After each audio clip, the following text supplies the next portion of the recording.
Promoter को पैसे लाने पड़ेंगे जहां दोनों प्रमोटर्स ने मना किया है नया पैसा लाने में।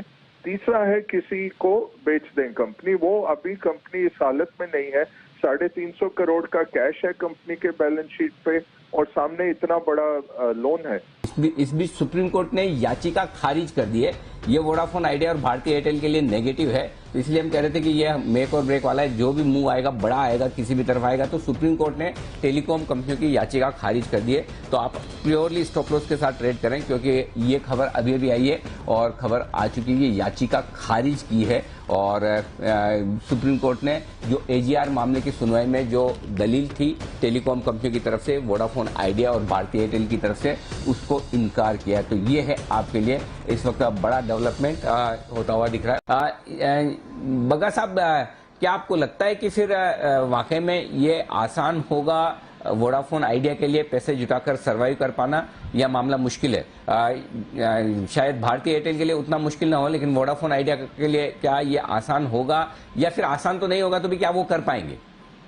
जी देखिए अनिल जी, वोडाफोन के ऊपर सबसे बड़ा ये जो है एजीआर है 58,000 करोड़ है अगले 10 साल में चुकाने का।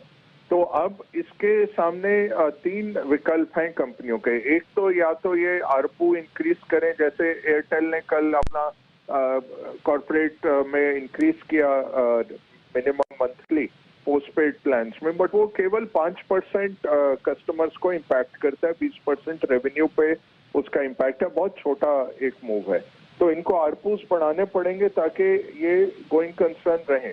दूसरा है प्रमोटर को पैसे लाने पड़ेंगे जहां दोनों प्रमोटर्स ने मना किया है नया पैसा लाने में।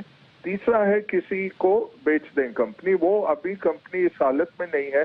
350 करोड़ का कैश है कंपनी के बैलेंस शीट पे और सामने इतना बड़ा लोन है।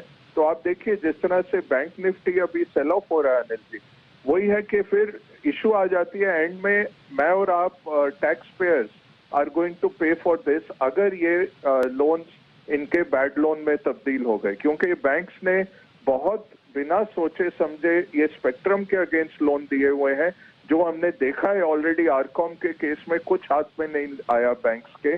तो बहुत बड़े बड़े लोन्स भारतीय बैंक्स ने दिए हुए हैं इन कंपनियों को।